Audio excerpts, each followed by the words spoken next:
Okay, hey there. My name is Kel Rush, and I am a LightNet collaborator. We are here today interviewing Lori Fry about their contact experience.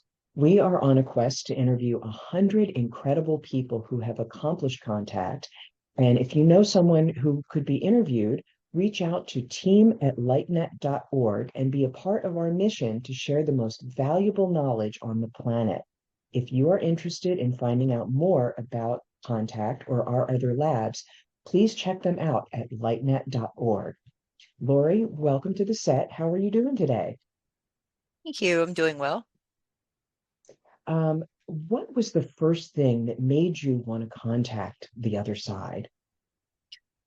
Oh, well, I've always been super interested in stars and the universe at large.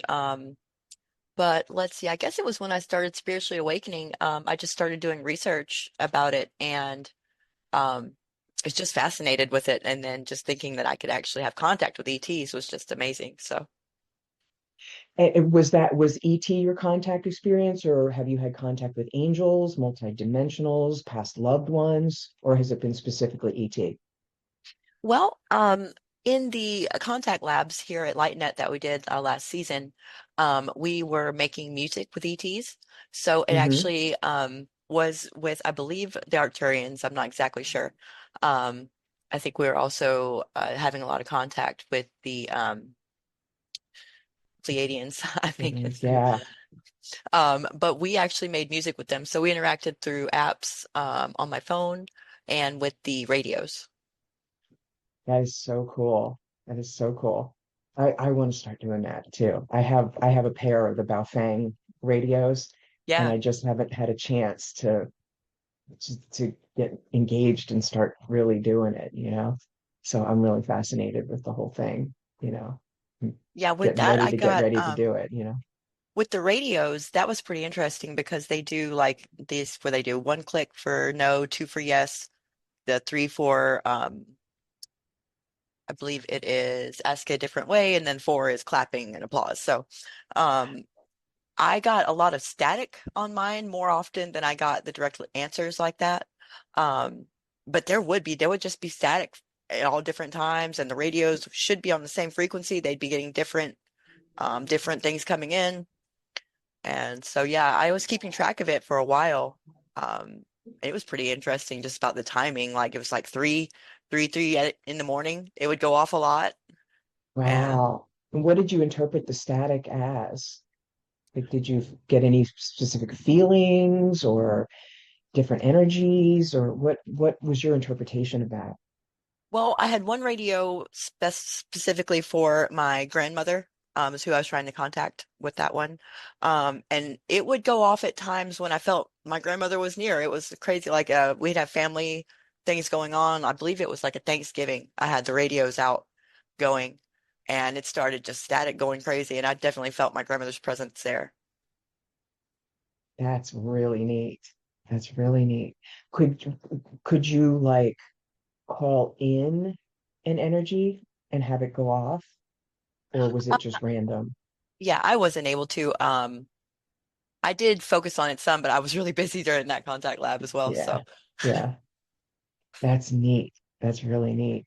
And do you still work with it on your own, or were you just kind of concentrating on it just during the labs and then you kind of let it go since then? It was mostly during the labs. Now, I still have the apps on my phone, and I do that pretty regularly, especially if we go somewhere interesting, as far as spirits go, with trying to talk to spirits. And where I live now, my fiance, his stepmother passed away last year, and we sent her here a lot. And I think she's tried to come through, like I saw where it was like one where they draw, and it was like Mhm. her initials where it was like a M, very clearly a M and a M. So that was That's pretty really exciting. cool.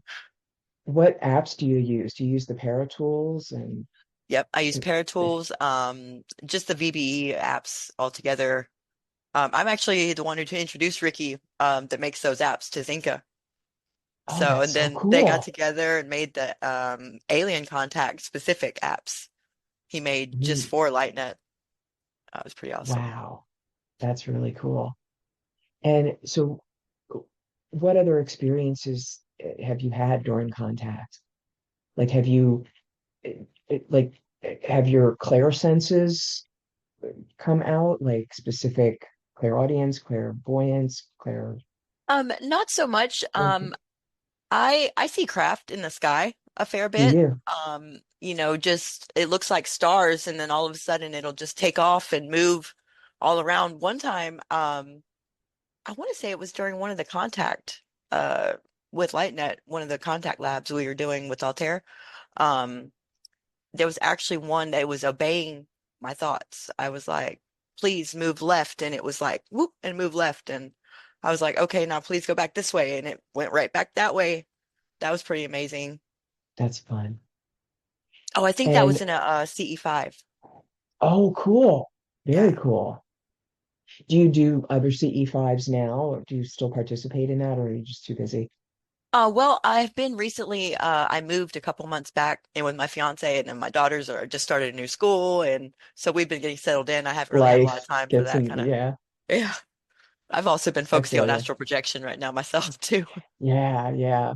So very cool. So what advice would you give to someone looking to make contact with angels or multidimensionals, ET, and past loved ones, any kind of contact? The first thing that was most important, and it seems very basic, but you might not think about it, is you should give them permission to contact you because it's kind of like they're here, but until we give them permission, they are not allowed, from my understanding, to really initiate contact. So the first thing is just to give them permission is very important to be able to contact you. And That's a then great point. I just patience, being open. There are good, like in the CE5 app that Dr. Stephen Greer made, there's some really good sounds, and I used to play them over the radios. And then we would Like just go out. frequencies, like certain Yeah, frequencies. That's another yeah. good point. And Yeah. just don't give up. That's one. It took several months, I think, before I finally saw some of the ships.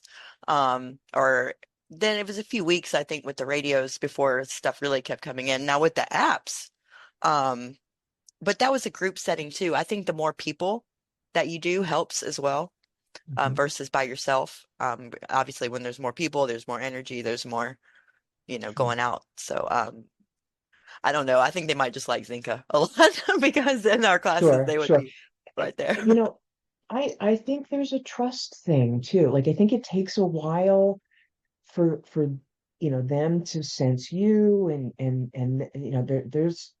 there's a lot of trust issues with this planet, and Right, and I mean there's a lot going on. There's really a lot going on with our energy, especially now.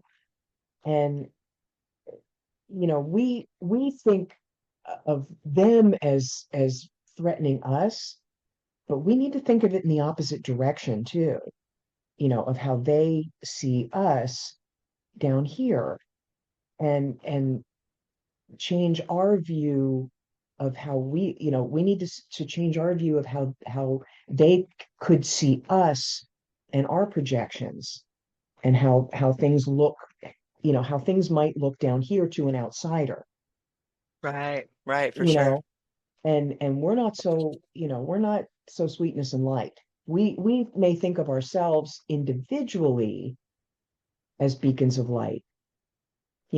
I'm a star seed, I'm a light worker, you're a light worker, we as individuals.